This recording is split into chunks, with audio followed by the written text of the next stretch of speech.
Kattokaa vähän miten upea tie. Ihan mieletön. Kyyti vaan. Yes. Morjesta, täältä Suomen Turusta. Ollaan lähdössä taas pienelle pyöräseikkailulle ja tarkoitus olisi lähteä tästä saaristoa pitkin polkemaan Ahvenanmaan läpi aina Ruotsiin asti. Katsotaan miten päästään sieltä sitten takaisin. Tervetuloa mukaan.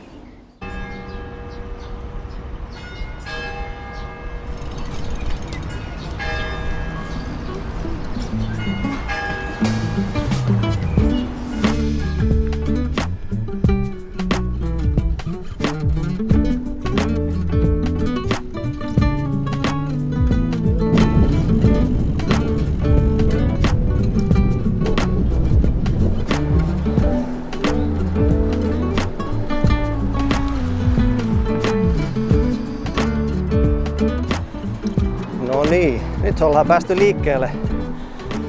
liikkeelle ja vähän tuolta kaupungista ulos. Lähdettiin siis liikkeelle tuosta Tuomiokirkon kupeesta Turun keskustasta ja ajeltiin siinä vähän jokirantaa ja Turkuun ei sitten sen pidemmäksi aikaa jääty, vaan lähdetään tonne kohti saaristoa. 4 päivää, 3 yötä ajellaan tuolta saariston läpi Ahvenanmaalle. Sitten painellaan siitä Ahvenanmaan läpi aina Ruotsiin asti tosissaan ja sit Ruotsista tullaan laivalla ehkä takaisin. Jos ehditään ja kaikki menee nappiin. Tämmönen olisi niinku pääpiirteittäin plääni ja katsotaan kuin meille käy.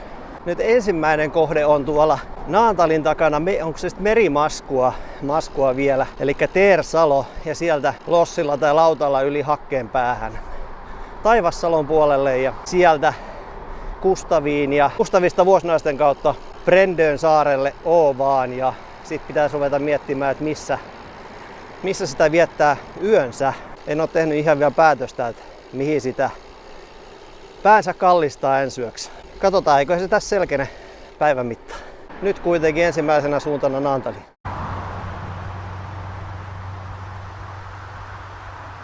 Hitsiläinen, nyt tuossa Naantali tuossa suunnassa. Ja mietin kovasti, että ehtisikö siinä ihan nopean kahvin käydä hörppäämässä. Saattaa mennä kyllä vähän niin kuin naftiksi, jos käy.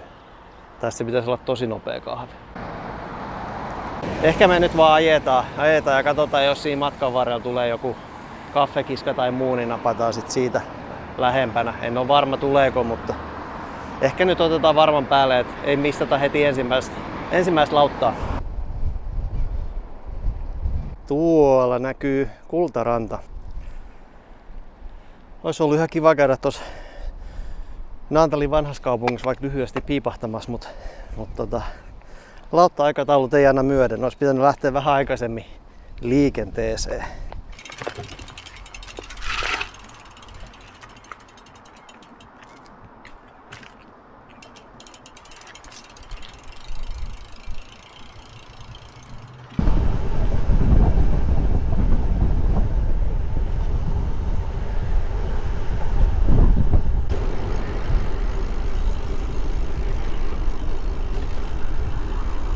Täytyy kyllä myöntää, että tässä reissussa, mikä on just alkanut, on kyllä muutama asia, mikä vähän jänskättää. Ensimmäinen asia on se, että reissu on 3 päivän mittainen tai 4 päivän ja 3 yön mittainen. Tähän asti mun pyöräreissut on ollut maksimissaan sen 1 yön yli. Ja se on uusi juttu. Ja kaikki yöt olisi tarkoitus viettää teltassa, mutta missä?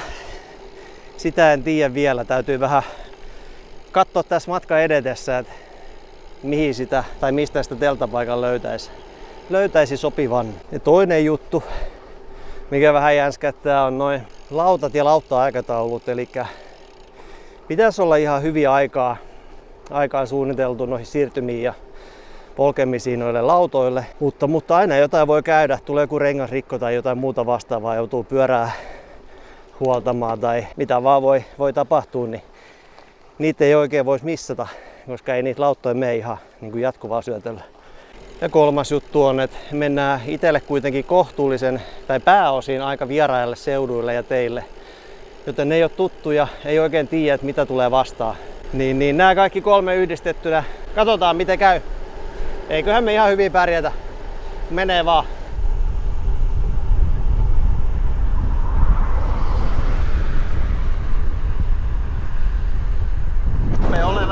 maisemaa pikkuhiljaa. Ruvetaan koht saapuu Merimaskuun.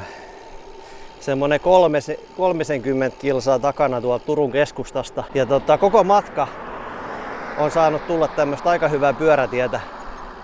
Tai tosi hyvää, ei mitään valittamista sinänsä. Eli pyörätiellä on päässyt ajaa sieltä Tuomiokirkolta tänne asti. On osunut reitillä jo muutamat aika hienot tämmöiset salmien yli menevät sillat. Tämmöisiä korkeita ja alkaa olemaan jo komeata näköalaa. Moi moi!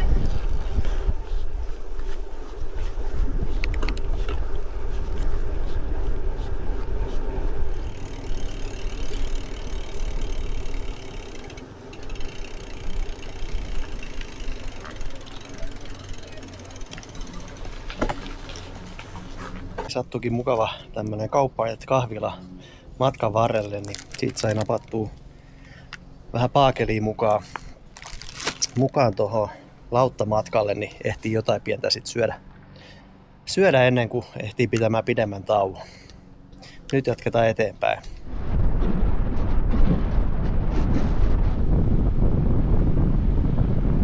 Sitten saavutaan Tersalon laiturille. Katsotaan mistä täällä on mistä se lautta lähtee?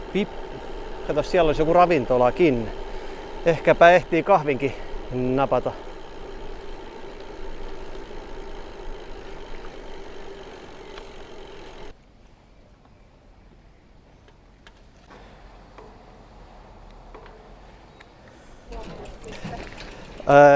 No, sieltä on itse asiassa tarkoitus vaan tulla takaspäin. Et meinasin tulla tai ajaa Tukholmaan ja tulla sieltä sit laivalla takaisin, mutta Sitten saa tämmöisen Ruotsin risteihin. joo.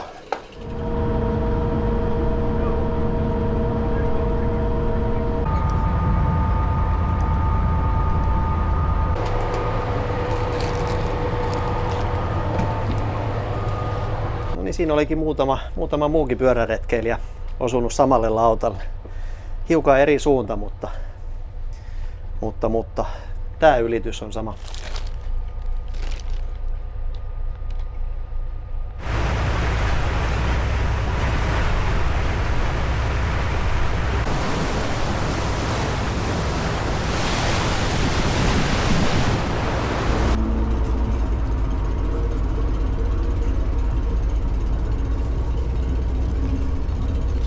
Kiitoksia. Moi.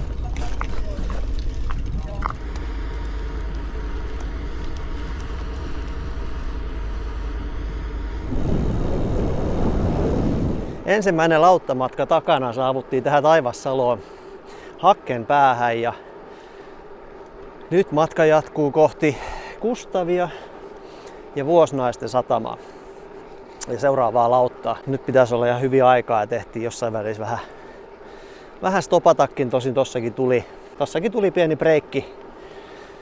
breikki ja ehtisin sieltä Lossirannasta käydä hakemaan kupin kahviikin, niin oli viimeisen päälle. Nyt on matkaa mittarissa ihan karvalta 50 kilsaa ja tästä on joku, mitähän tästä oli, 30 kilsaa about tonne Vuosnaisten satamaan.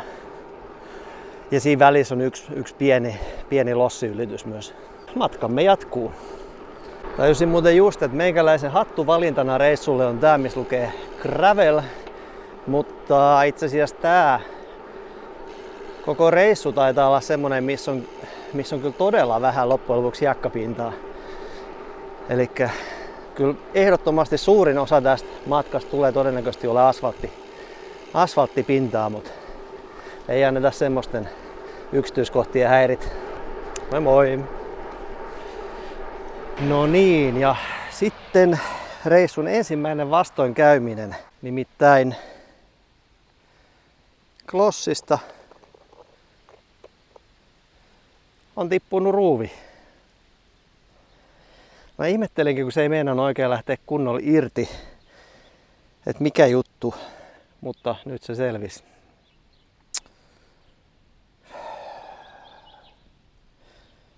Ihan turha varmaan lähteä metsästää sitä. Mä luulen, että se on ehkä tuossa No en tiedä missä kohtaa. Mutta tää oli kun mä tulin ulos siitä lossista ja lähdin liikkeelle, niin siinä kohtaa oli jo tuntui hassulta. Eli se on pakko olla siinä lossirannassa varmaan lähtenyt. Tai sitten jo siellä lautalla. Aika monet asiat mä tsekkasin tuosta fillarista kyllä, että kaikki on niinku kondiksessa, mutta näitä ruuveja mä en kyllä tarkistanut. Mä jos sen saisi pysymään tuolla yhdellä vai tuleeko siitä yhtään mitään. Onneksi polki, missä on flätti toisella puolella, niin pärjätään kyllä, mutta mitäs luulette, pysyykö se siinä kunnolla yhdellä? Ei sauta muu kuin kokeilla.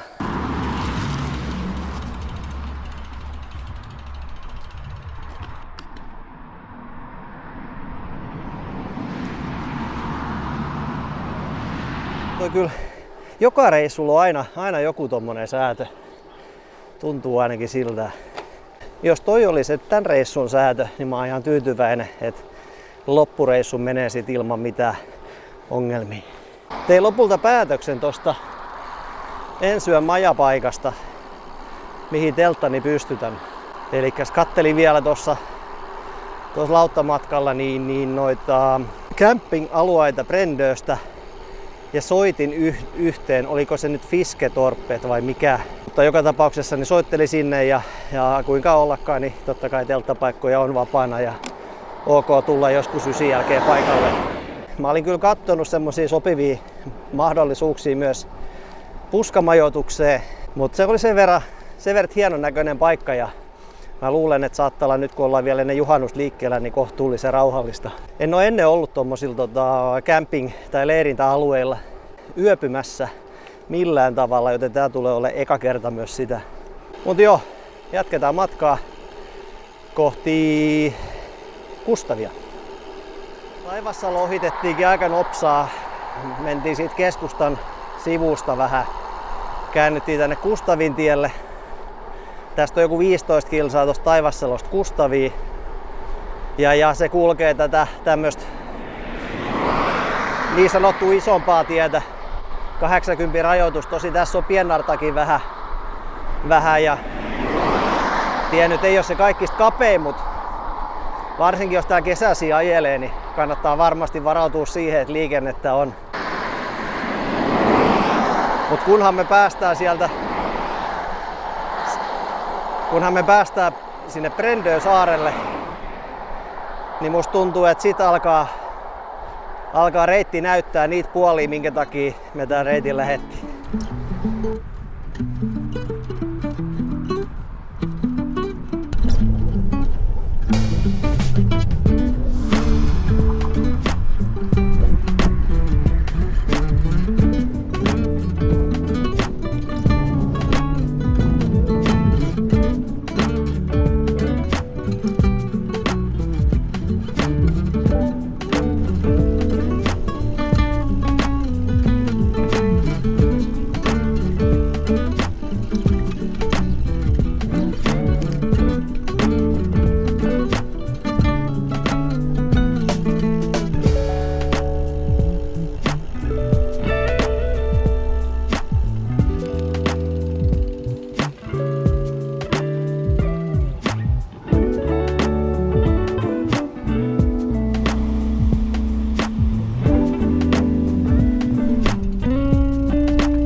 Se oli päivän toinen pieni merimatka.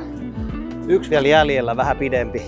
Tuossa on semmonen juttu noitten lauttojen kanssa kyllä, että kannattaa ottaa hyvin aikaa ja olla ajoissa, kun tossakin voisi jäädä odottelemaan puoleksi tunniksi lossiin, jos osuu semmoiseen väliin, niin äkkiä se syökin aikaa ja tulee kiire seuraavalle.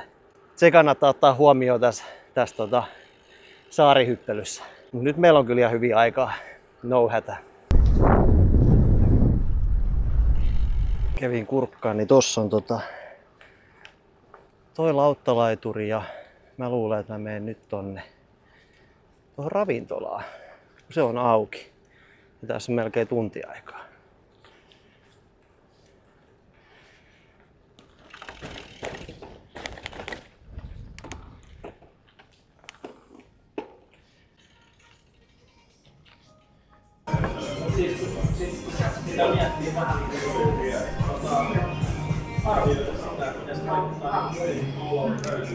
Sitten on syöty, niin meidän aluskin näköjään paikalla, joten mennään odottelemaan, koska päästään kyytiin. Siellä onkin näköjään pari muutakin toveria odottelemassa kyytiin pääsyyn. Mennään siihen jonon jatkoksi. Kyyti vaan. Yes. Kiitos. Tähän perältä löytyy, tosta voi löytää siinä, tosta kannesta, seinästä löytyy köysi, ja voi saada pyörän kiinni. Joo.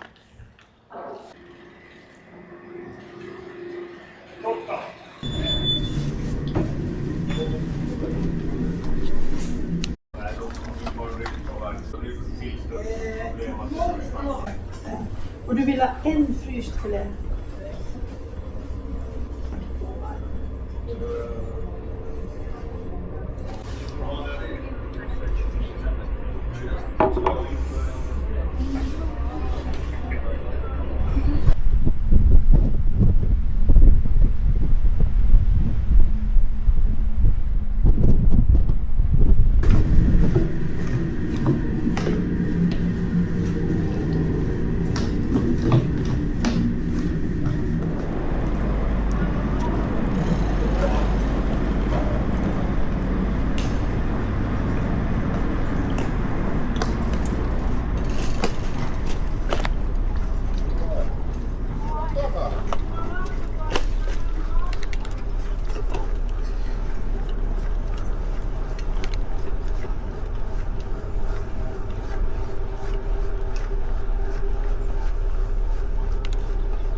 No ja sitten ollaan tultu Ahvenanmaalle ja punaiset tiet alkoi jo heti tästä Brendöstä, niin kuin näkyy. Ahvenanmaalla monesti tiet on tämmöisiä punaisia sen takia, kun täällä on ilmeisesti maaperässä paljon tuommoista punaisen väristä graniittia, mitä käytetään sitten asfaltin ja teiden tekoa täällä, niin sen takia ne on punaiset. Hauskan näköistä. Sitten olisi semmonen 15 kilsaa tuosta satamasta meidän yöpaikkaan. Eli sinne Fisketorpettiin. 80 kilsaa tuli just täyteen pyöräilyyn ja tietysti 3 merimatkaa siihen päälle sit vielä merimaileja, mutta se ei vaatinut nyt iteltä kovinkaan kovaa ponnistelua. Ei taida tulla ihan sitä satkuu täyteen tähän päivään. Ellei sit tehdä joku pieni sakkolenkki, että saadaan se satku sitten rikottua tälle päivälle.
Vitsi, hei, kattokaa nyt mikä tie. Siis aivan mielettömän upea paikka pyöräillä.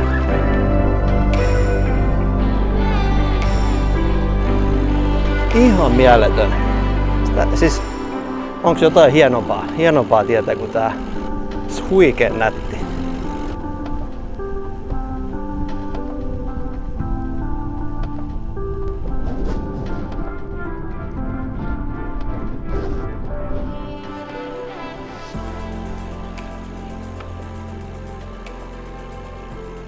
Nyt rupeaa lähestymään leiripaikka.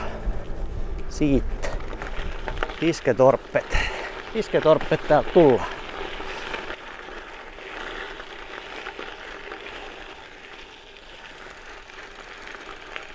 No niin, soittelin tuossa äsken kämppinkin pitäjälle ja sain ohjeet mennä tonne alas vaan ja sen kun heittelee telta sinne telttapaikoille, tulee sitä aamulla käymään tuossa. Käydään ihmettelee, katsoa mitä sieltä löytyy. Toivottavasti olisi rauhallinen mesta. Jotain puheet ja muuta sieltä kuuluu, mutta en tiedä vielä onko paljon porukkaa. Mennään kurkkaan.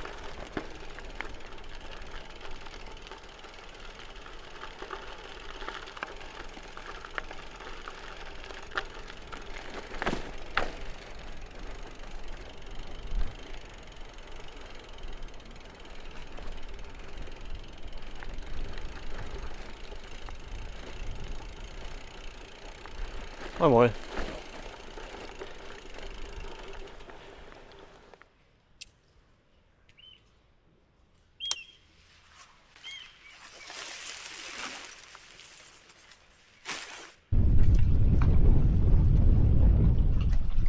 Leiri on pystyssä. Nyt vielä katsotaan, jos päästäis pesulle tästä näin. Hiet pois ennen yöpuuta, ennen makuulle menoa. On tää kyllä hieno paikka.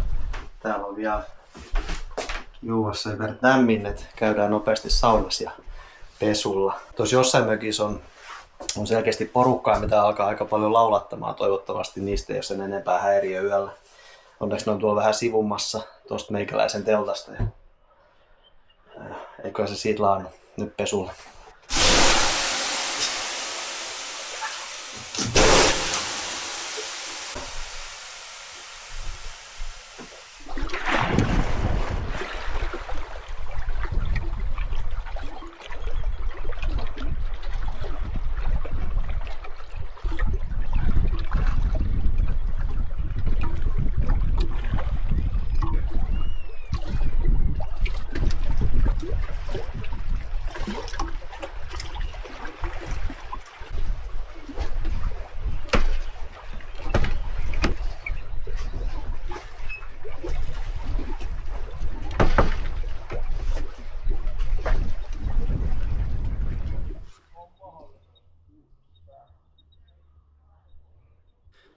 Jahas, se alkaisi olemaan päivä 1 paketissa.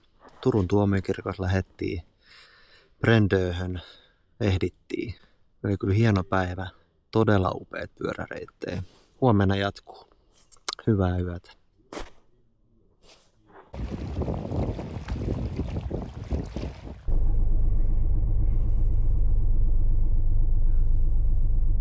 On the bike from the road, so I had to come to see which flag it was. But And which flag it was? You can try. I could, but it will change to German.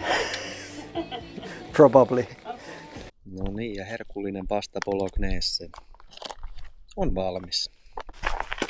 Hi. Hey Sven. Hi. Timo, nice to Welcome. meet you. No problem. No problem. It's like